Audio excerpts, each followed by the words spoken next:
पाखापाखि यहाँ चलई आसीचु। प्रति मास नुआ नुआ कार्यक्रम एवं आसर मान करी ए वर्ष निज मुकुटरे आहरी केतोटी नुआ उपलब्धिर पर जोड़बार सक्षम होती। मु आपण मानक व्यक्तिगत भाव में धन्यवाद देवाई चाहिए जितेबाला घरर मुरबी चाहती संवाद बा साहित्यिक माने केवल निजर लेखा लेखिबारे बा पढ़िबारे साहित्य को सीमित न रखी समाज हित करे जो साहित्य ताकू नहीं आगक चलबार जो आग्रह अच्छे व्यक्तिगत एवं गणजीवन में जड़े साहित्यिकर जो भागीदारी अच्छी ताकू सक्षम करने ताकू आउ टिके सार्थक करने जो कार्यक्रम गुड़ी को आम हाथ को नहीं तार फलश्रुति स्वरूप यही वर्ष आपण मैंने 72 यूनिट रक्तदान करने सहित चक्षु चिकित्सा शिविर करिसेंती रोगी मानक साहाय्य करिसेंती। फनी महाबात्यारे आमर विपन्न होइथिबा बंधु मानक पई 8500 टंकार राशि संग्रह करने सहित 500टी चारा रोपण करी तार रक्षणाबेक्षण करुचंती। मो भावुची ए कथाटी ओडिशार अन्य साहित्य घर माननकु प्रेरणा एवं दिग्दर्शन देबारे निश्चित भाव में साहाय्य करिबो। एवं आजिकार दिन में आपण माने मात्र द्वितीय वर्ष रे पदार्पण कले मध्य स्वयं सिद्धा परी गोटे स्वयं संपूर्ण पत्रिका उन्मोचित हेची जहा आपण मानक भितरे थिबा साहित्य प्राणतार सृजनशीलतार एक चमत्कार फलश्रुति बोली मु मने करे। इंद्रधनुर पृष्ठरे अच्छी आपण मानकर स्वप्नर 7 रंग एवं आपण मानक हृदय रे जो आंतरिकता जो आतिथ्य अच्छी यही मंचरे से आमे आज पाइचु ओडिशार जड़े लब्ध प्रतिष्ठित साहित्यिक बाल पुरस्कार विजेता स्तंभकार पगड़ी पुरुष कहले आपण माने आउ टिके भल कि चिन्हिबे। किछि समय पूर्वर तांकर चमत्कार परिचय दिया जाउथिला। श्रीजुक्त दास बेनहोर से आम सहित सब बेले जड़ित थांती एवं समय पाइले संवाद साहित्य घर गुड़ी को ओडिशार विभिन्न स्थान को जाई समय दियंती दिग्दर्शन दियंती सेथिपाई तांको आंतरिक कृतज्ञता और धन्यवाद। आम गहणरे मध्य उपस्थित अछंती डॉक्टर बाबाजी चरण पट्टनायक महोदय जड़े गवेषक भाव जड़े स्रष्टा भाव साहित्य सह संपृक्ति अनेक संगठन सहित संपृक्ति तांको गोटे नियार व्यक्तित्व में परिणत करिछि। श्रीजुक्त पट्टनायक आज आम सहित अछंती तांको आंतरिक धन्यवाद एवं कृतज्ञता जनाउछि। आम गहणरे अछंती आजिकार सभारे सभापतित्व करुचंती श्री राजकिशोर पाणिग्राही महोदय। कार्यक्रम को संयोजन करुचंती आमर उपदेष्टा प्राध्यापक रवींद्रनाथ पाणिग्राही महोदय। किछि समय आगरो तांकर रचित स्वागत संगीतटी मते अभिभूत करिथिला। मु तांको अनुरोध करबी संवाद साहित्य घरर से संगीतटी मते देबे कारण अनेक समय रे आमे संगठन कला बेले साहित्य घर कला बेले मूल लक्ष्य रु टिके दूरे जाऊ टिके व्यतिक्रम हुए किंतु श्रीजुक्त सौम्यरंजन पट्टनायक जो भावधारा एवं जो आदर्श को बृहत साहित्य घर परिवार तोड़ी धरी आजिकार दिन में से स्वागत संगीतटी से भावधारा को बहन करुला धन्यवाद। आपण मानू संपादकों बरणी पाठ कर शुणाउथिले श्रीजुक्त दिवाकर साहू महोदय धन्यवाद। बंधुगण जेहेतु मंचरे अनेक अतिथि अछंती एवं समस्ते जड़े जड़े चमत्कार वक्ता से आसतु आमे शुणा पूर्वर मु गोटे लोक कथा कही मोर वक्तव्य शेष करी। कहानी रे जड़े दंपति थिले पति और पत्नी। पति जनक नास्तिक किंतु पत्नी आस्तिक एवं प्रबल धर्म विश्वासी। तांकर सबुतक पूजा पाठ रीतिनीति तपश्चर्यार पछरे एया थिला हे भगवान मो स्वामी को टिके सद्बुद्धि दियो सी आपणकर जो परम शक्ति अच्छी ताको सी उपलब्धि करंतु स्वीकार करंतु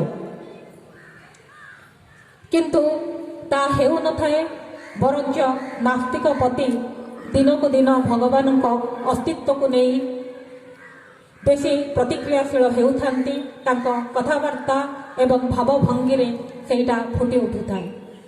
एई दंपति दिने कौन सी कार्यक्रम बाहर को जाइए फेरला बेले पत्नी झुंटी पड़े गोटे छोट पुड़िया पुड़ियाटी को उठेई से देखिले से छोटिया छोटिया मंजी भर्ती होती कला रंगर से पुड़ियाटी को देखी पति कहले एटा गोटे अदरकारी पुड़िया ताको फिंगी दियो।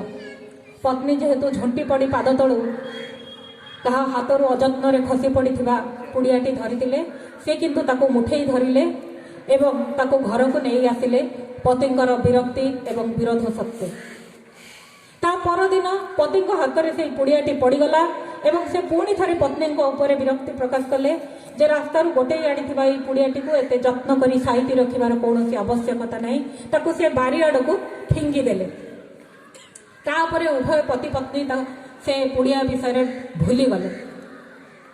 या भितर वर्षा आसिला एवं वर्षा हैला परे दिने देखिला बेलू अनेक सुंदर चारा गछ होइछि एवं किछि दिन परे से चारा गुड़िक चमत्कार रंग बेरंगी फूल फुटाइबारे सक्षम हेले। बंधुगण से फूल गुड़ी को देखी आजन्म नास्तिक से भद्रलोक भितर गोटे भावांतर सृष्टि है। से पत्नी को कहले जेतेबेले से पुड़ियाटी तमें आणिल एवं से छोटिया छोटिया मंजी मानक मु देखिली से मंजी मानक मु काटी खंड खंड करथिले मध्य ता भितर काहारी अस्तित्व अछि बोली बाहर को जड़ा पड़ू नथिला एवं मु मध्य विश्वास करू नथिली। किंतु प्रकृत रे जणे सर्वशक्तिमान अछंती जे कि एई छोटिया छोटिया मंजी को एमिति चमत्कार फूल रे रूपांतर करि परिले। अतएव से भगवान को शक्ति रे एवं आस्तिकता रे सेही दिनरो विश्वास कले। कारण प्रतिटी मंजी भितरे प्रतिटी बीज भितरे प्रतिटी स्वप्न भितरे गोटे गोटे स्फुरण थाए गोटे गोटे चमत्कार फूलर संभावना थाए।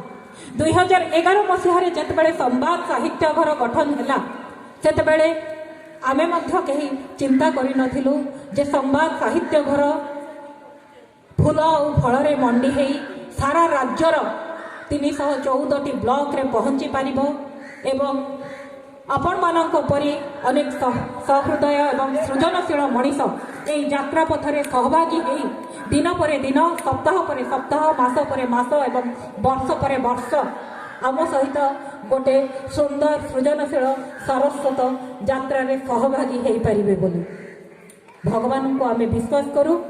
किंतु सेटा जेते चमत्कार कथा नुह सब मनीष मानक भितरे ईश्वर को अस्तित्व को विश्वास कला भली समस्त भितरे भाव और भाषार फूल फुटई देवार इंद्रधनुर रंग जगैबार क्षमता अंतत संवाद साहित्य घर विभिन्न ब्लॉक बंधु माने जोगाड़ करि पारिले बोली आमे विचार करिबा। आज गोटे चमत्कार आम्र कानन भितरे आमे बसिचु प्रकृतिर एई सुरक्षित छात तले आमर छातटी छोटिया हो पारे किंतु प्रकृत रे आम मुंड उपरे संवाद साहित्य घर जो भाव प्रवणतार छात अच्छी आपण मानक सहयोग ममता स्नेह प्रीतिर जो बंधनटी अच्छी सेटा ही आम आग को नेब हे तो से आजिकार दिन में आप देखिए साहित्य घर बड़ उपलब्धि बोली जहाँ को मो मन करे विभिन्न जिले में गप घर और कविता घर गुड़िक गठन हो चली साहित्य घर परी विभिन्न जगह ओडिशार अनेक पुराना अनुष्ठान जाई सभा समिति मान आयोजन करुछन्ते।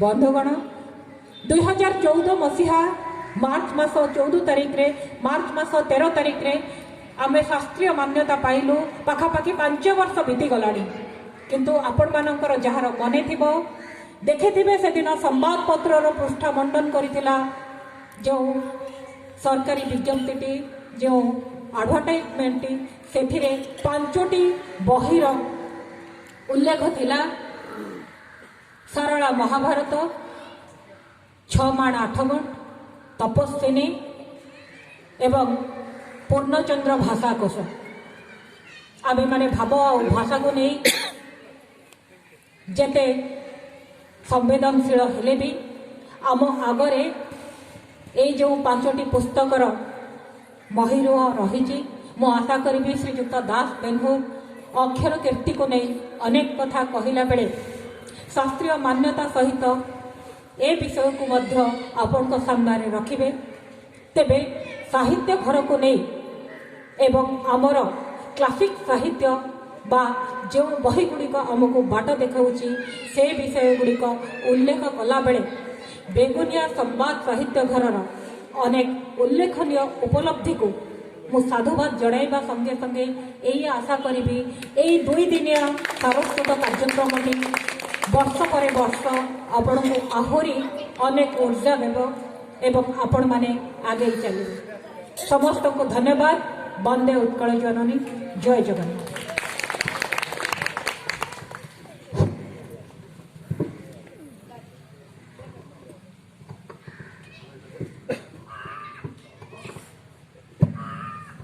टिके सभापति अनुमति मागिबी। शिल्पी कल्पतरु पंडा जड़े वरिष्ठ सभ्य सार गोटे प्रतिमूर्ति से निजे कर रूपकार जड़े से चाहिए सार से छविटी देवे और यही अवसर में सार कहि जो आम ओडिशा सहयोग जो आम रक्तदान होता से सरकार गोटे मेमेंटो से गुट हस्तांतर करेंगे संपादक एवं धन्यवाद देवी जोगेश्वर पंडा जे हूँ संयोजक निरंतर लड़ाई कर सहयोग जो आम 72 यूनिट संग्रह कर धन्यवाद देवी जोगेश्वर पंडा महोदय। बर्तमान प्रथम सार टे फोटो संवाद कार्यक्रम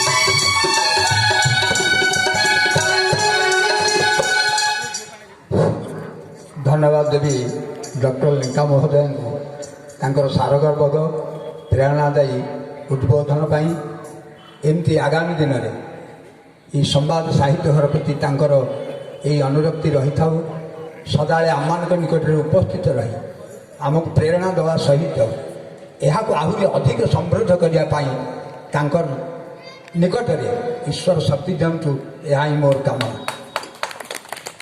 यापर आम जड़े भिन्न मनीष को देखा भेटा आगु टिके न कहले बोधे मुझे भावुँ मोर भूल रही गोटे बही लिखी बौला लिखी पतर आस्ते आस्ते आम घर मानक गाई मैंने उभान हवा बसले से संबंध में बहीटे लिखिक सार सहित फोन में जोगाजोग कली सार एमती बहीटे लिखी आपन पाक जी टे मुखबंध लिखे ना आसवा जमा दरकार ना बहीटी ह्वाट्सअप कर पठे दिंतु मु मोर मतामत जनईदेवी मोर ये परिचय जानला एत बयस आप मो पाक आसवा आदौ आवश्यकता ना एमती मुझे कौन जन व्यक्ति ओडिशा रे देखी ना जी लेखकों को रचनाटा जी कर भेट न पाई गोटे मतामत दबा बोधे मो निहाती एक सौभाग्य तेणु से कृतज्ञता जनाऊँगी। बर्तमान आम शुणा श्रीयुक्त दास बेनुहर एमती गोटे ना कि एत सरल एत अमायक कम कहवा बेसी शुणा जहाँकर धर्म आउ जहाँकर बाक्पटुता बोधे से निजे परिचय अधिक कहूना अनुरोध रखुची 2 पद संवाद साहित्य घर बेगुनिया पाई।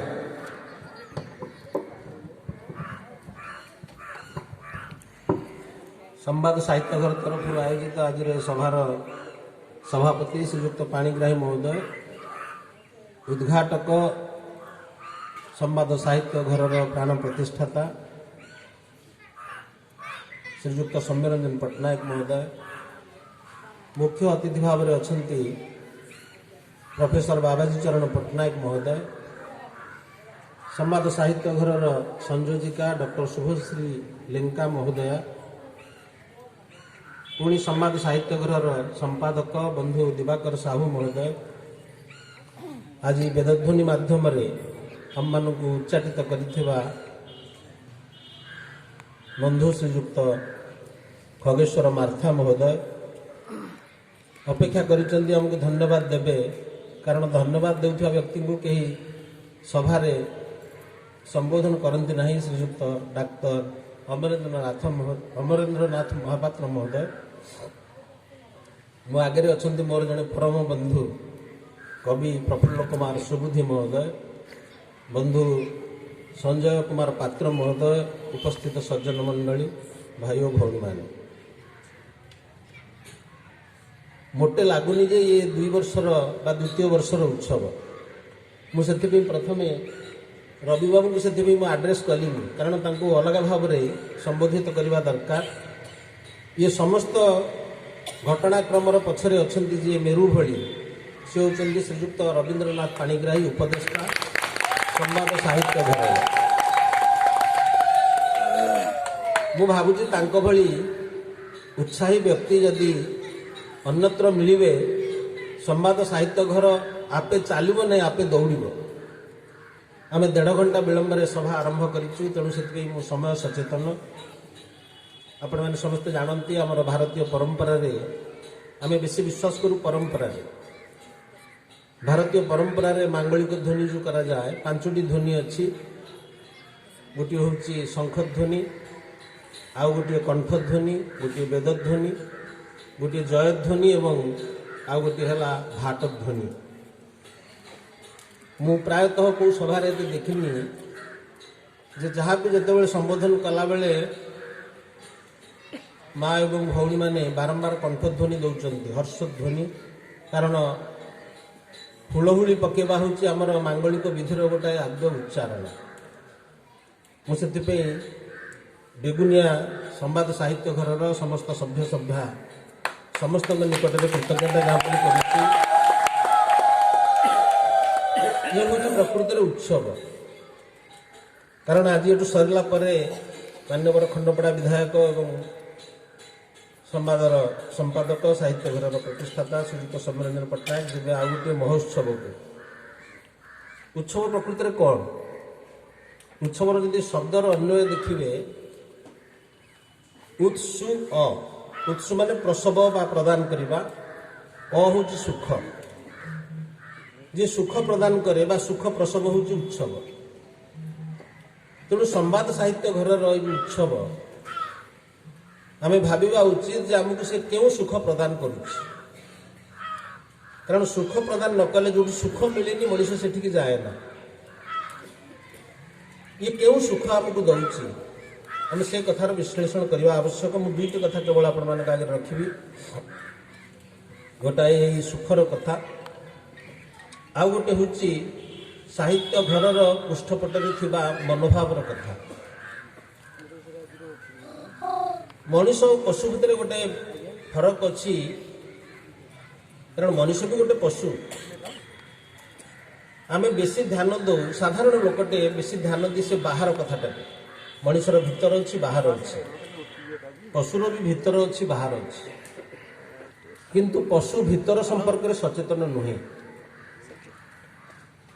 ପଶୁ ଅଧିକତଃ ତାର ବାହାର ଜିନିଷ ଉପରେ, ତାର ନିଜ ରୂପ, ତା ଶରୀର, ତାର ଖାଦ୍ୟ, ତାର ମନୋଭାବ, ଏଇ କଥା ଉପରେ ସେ ଥାଏ। ତେଣୁ ଯେଉଁ ମଣିଷଟି କେବଳ ତାର ବାହ୍ୟ ରୂପ ଉପରେ ଥାଏ, ବାହ୍ୟ ବିଚାର ଉପରେ ଥାଏ, ଏପରିକି କେଉଁ ଚାକିରି ସେ କରିବ, କେଉଁ କାମ ସେ କରିବ, କେଉଁ ରଙ୍ଗ ଲଗେଇବ, କେଉଁ ସାର୍ଟ ପିନ୍ଧିବ, କେଉଁ ପ୍ୟାଣ୍ଟ ପିନ୍ଧିବ, କେଉଁ ଶାଢ଼ୀ ପିନ୍ଧିବ, କେଉଁ ଗହଣା ପିନ୍ଧିବ, ସବୁ ବାହାରର କଥା। ମଣିଷ ଏକମାତ୍ର ପ୍ରାଣୀ ଯେ ନିଜ ଭିତରର ସୌନ୍ଦର୍ଯ୍ୟଟାକୁ ମଧ୍ୟ ତାର ପରିବୃଦ୍ଧି କରିପାରେ। ଭିତରର ସୌନ୍ଦର୍ଯ୍ୟ ପାଇଁ ସବୁଠାରୁ ଆବଶ୍ୟକୀୟ କଥାଟା ହେଲା ଜ୍ଞାନ। ଜ୍ଞାନ ମାଧ୍ୟମରେ ମଣିଷ ନିଜର ଭିତରର ସୌନ୍ଦର୍ଯ୍ୟକୁ ବଢ଼ାଏ। ଏବଂ ସାହିତ୍ୟ ହେଉଛି এই ଜ୍ଞାନକୁ ଗୋଟାଏ କୋମଳ କରିପାରୁଥିବା ଅଭିବ୍ୟକ୍ତି। ଏମିତି କେହି ବ୍ୟକ୍ତି ନାହିଁ ଯେ ସାହିତ୍ୟ ସାଥିରେ ଅଛି କିନ୍ତୁ କଠୋର ଅଛି। ସାହିତ୍ୟ ମଣିଷକୁ କୋମଳ କରେ, କାରଣ ସମ୍ବେଦନଶୀଳତା ମାଧ୍ୟମରେ ହିଁ ସାହିତ୍ୟ ସୃଷ୍ଟି ହୁଏ। ଯାହା ଲେଖିଦେଲେ ତାହା ସାହିତ୍ୟ ନୁହେଁ। ଯେଉଁ ସାହିତ୍ୟ ନିଜ ଭିତରରେ ଥିବା ଅନ୍ତରୀଣ ଚେତନାକୁ ବହିର୍ମୁଖୀ କରେ, ସମବେଦନା ମାଧ୍ୟମରେ संवेदना माध्यम बाहर को आसे ताहा ही प्रकृत में साहित्य से एभली साहित्य सृष्टि होगा उचित कारण से मुझे कहूली जहाँ लिखिदेले ताहा साहित्य नुहे कारण जमी आम समस्ते ये मनीष जन्म नहीं जन्म होचे कि समस्त कौन आम मनीष मनीष भितर मनीषटी हाँपाई जमी केते चेष्टा केते आग को जावाक हुए सेमती गोटे लेखा साहित्यर मान पाइबापी हेले साहित्य पर्याय को जावाई हेले से भली स्तर को जावा आवश्यक तेणु साहित्य एभली एक कथा जहाँ एपरी सुख दिए जहाँ को वर्णना करी हब नाही एवं साहित्यर मूल कथा होची मु चारि पांचटी कथा साहित्य संपर्क में कहबी साहित्यर प्रथम काम है से एक रु अनेक करे आपण भावना मोर बंधु श्रीजुक्त सुबुद्धि कविता अनेक लिखिं से पढ़ला दिन लिखिं कविता तेणु मु जो लेखाटी लिखिली मु तो व्यक्तिटीए मु मो माध्यम आपण पाखे पहुंची क्यों काले वाल्मीकि लिखिथिले रामायण से आज भी परिव्याप्त ही चली जनसमाज रे गोटे एक रु किते जो अनेक ही से चली सी ही सफल साहित्य व्यास लिखिथिले महाभारत भागवत लिखिथिले आज भी परिव्याप्त ही चली सी ही असल साहित्य जेकोसी सफल सृष्टि से गीत हो गप हो जहाँ हो तार क्षमता होची से एक रु अनेक हम किंतु केते साहित्य लिखा होची जे एक रु अनेक ही पारे द्वितीय कथाटी होची साहित्यर से मनुष्य को उत्तरित करे मु जो स्तर रे अच्छी जो भावना भितर अच्छी से कविता हो बा नाटक हो बा गप हो बा इभर आत्मजीवनी भ्रमण कहानी हो प्रबंध हो जिते मनुष्यटे पढ़े से जो चेतनार स्तर में थाए से आउ टे चेतनार स्तर को उत्तरित हुए उन्नीत हुए साहित्यर द्वितीय कामटी होची से आमको उत्तरित करे तृतीय होची साहित्यर काम होची आलोक प्रदान करवा आशा संचार करवा साहित्यर काम नुह मनुष्य को निराशावादी करवा मनुष्य भितर दुख भर्ती करवा मनुष्य को अंधार भितर को टाणी नवा तेणु सफल साहित्य से ही जार संसर्ग में आसिले जहाँ को पढ़ीदे आपण भितर गोटे आशार व्याप्ति खोलीज आपण नुआ राह पाइबे धाड़िए गीत शुणीदे आपण भितर गोटे चेतना जागृत हम आशा संचार हम आलोक प्रदान करे साहित्य साहित्य आउ गोटे बड़ कथा करे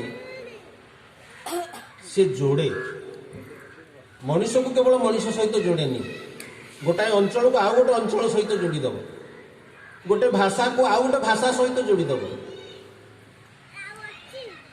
संस्कृत तो लिखा होता गीता आज पृथ्वी अनेक भाषा रे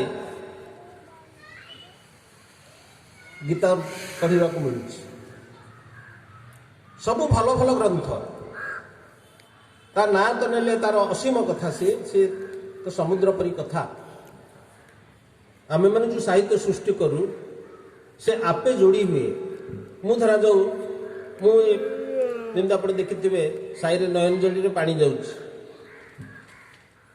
किंतु से भितर पानी जाकि पशि जाऊँगी गाँ नाल से नालू जा मिसी जाऊँगी नदी रे से नदी जाकि पहुँची जाऊँगी समुद्र सेमती सफल साहित्य जीए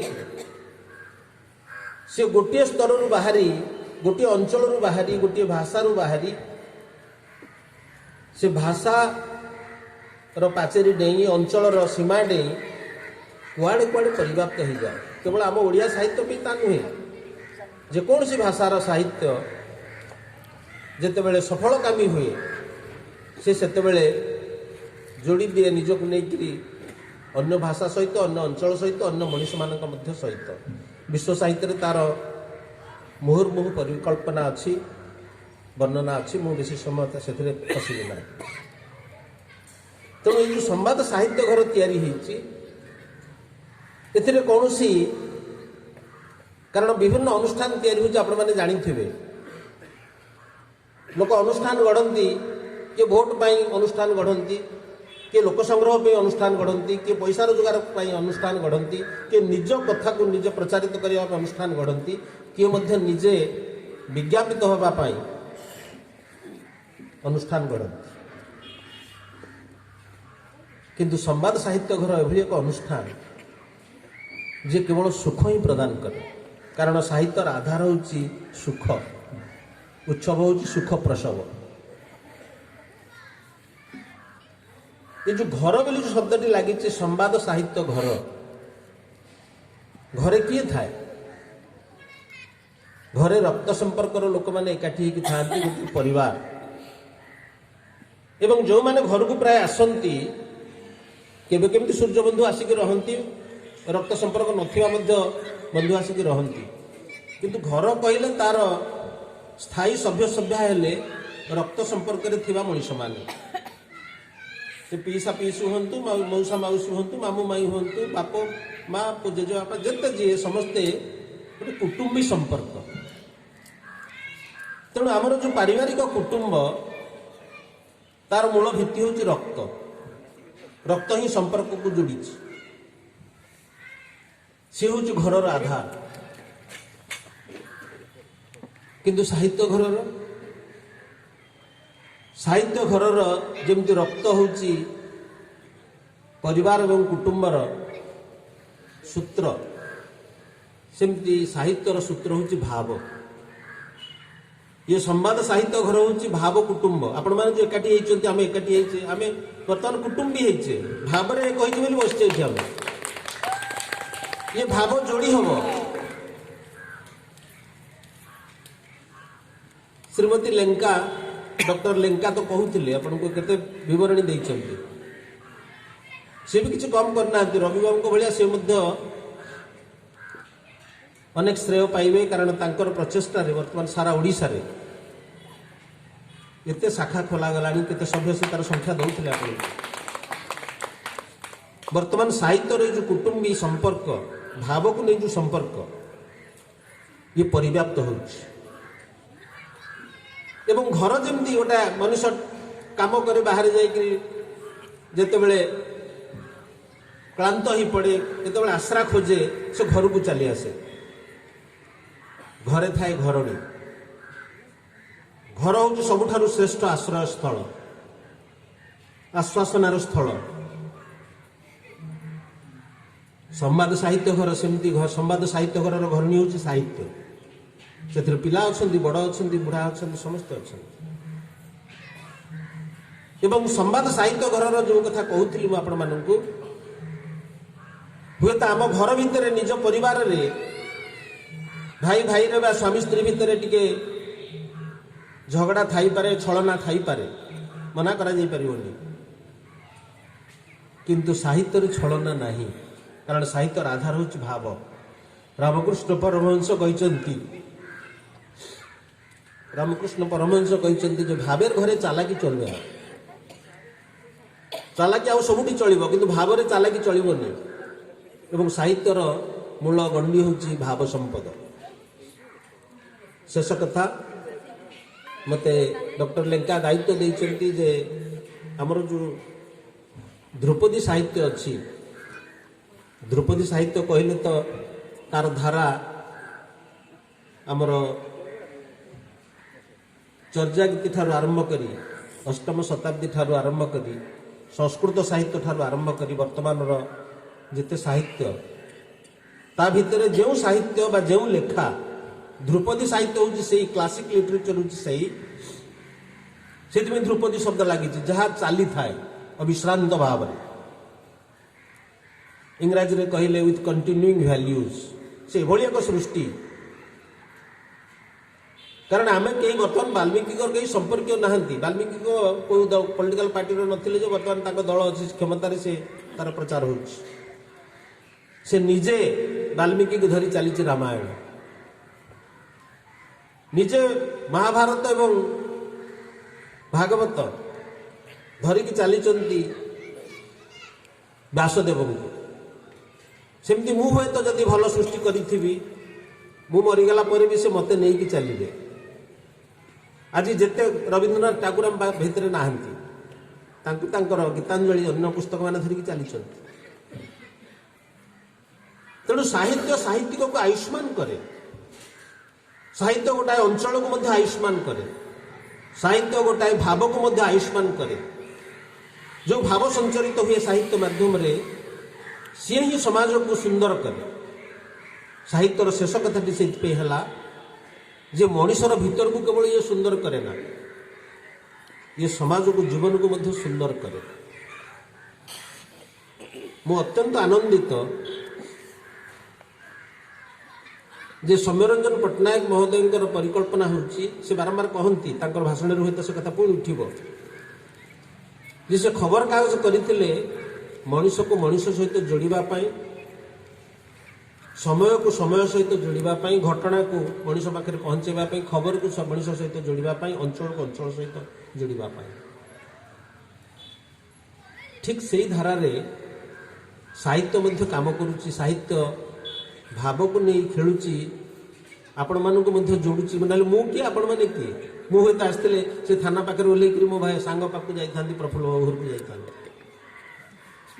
ଏଇ ଯେଉଁ ଭାବ ସମ୍ପଦର ସଞ୍ଚରଣ ହେଉଛି ଚାରିଆଡ଼େ, ଇଏ ହିଁ ଆଗାମୀ ସମୟରେ ଆମକୁ ଆହୁରି ସୁନ୍ଦର କରିବା ପାଇଁ ନିଜକୁ, କାରଣ ମୁଁ ଆପଣଙ୍କୁ କହୁଥିଲି ଜ୍ଞାନ ଥିଲେ କ'ଣ ହେବ, ବହୁତ ଜ୍ଞାନୀ ଲୋକ ଅଛନ୍ତି ଭାରି କଠୋର, କିନ୍ତୁ ଜ୍ଞାନୀ ଭିତରେ ଯେତେବେଳେ ସାହିତ୍ୟର ପ୍ରବେଶ ହେବ ସେ ଆପେ କୋମଳ ହେବ।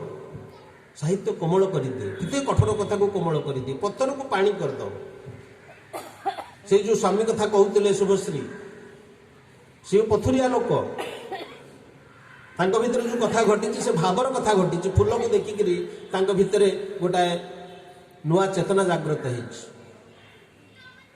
କାରଣ ସାହିତ୍ୟ ଖାଲି ଅକ୍ଷରରେ ଫୁଟେ ନା, ବିଭିନ୍ନ ବାଗରେ ସାହିତ୍ୟ ଆମ ପାଖକୁ ଆସେ। ତେଣୁ ସାହିତ୍ୟ ଘରର ଏହି ପରିକଳ୍ପନା ପାଇଁ ସବୁଠୁ ତ ବେଶୀ ଶ୍ରେୟ ଯିବ ଶ୍ରୀଯୁକ୍ତ ସୌମ୍ୟରଞ୍ଜନ ପଟ୍ଟନାୟକ ମହୋଦୟଙ୍କ ପାଖକୁ। କିନ୍ତୁ ଆପଣମାନେ ଯେ ତାକୁ ଆଧାର କରି ସାହିତ୍ୟ ଘର ସୃଷ୍ଟି କରିଛନ୍ତି, କୁଟୁମ୍ବୀ ହେଇଛନ୍ତି, ଭାବ କୁଟୁମ୍ବର ମଣିଷ ହେଇଛନ୍ତି, ସେଇଟା ହିଁ ଆମମାନଙ୍କ ପାଇଁ ସବୁଠାରୁ ବଡ଼ ପ୍ରେରଣାର ଉତ୍ସ। ଏବଂ ମୁଁ ଆଶା କରିବି, ଶେଷରେ ଏତିକି ଆଶା କରିବି, କାରଣ ଆମେ ଅନେକ ସମୟରେ ଭାଷାର ନିଗଡ଼ ଭିତରେ ବାନ୍ଧି ହେଇଯାଉ, ସାହିତ୍ୟ ଘର ଭାଷାରେ ବି ବାନ୍ଧି ହେବନି। ମୁଁ କାଲି ଖୁସି ହେବି ଯେତେବେଳେ ଜଣେ ବଙ୍ଗ ସାହିତ୍ୟିକ, ଜଣେ ଉର୍ଦ୍ଦୁ ସାହିତ୍ୟିକ, ଜଣେ ହିନ୍ଦୀ ସାହିତ୍ୟିକ ଆସିକିରି ଆମ ସହିତ ମିଳିତ ହେଇକିରି ସାହିତ୍ୟ ଘର, କାରଣ ସାହିତ୍ୟର ଭାଷା ବନ୍ଧନ ନାହିଁ, ସାହିତ୍ୟ ଭାଷାତୀତ।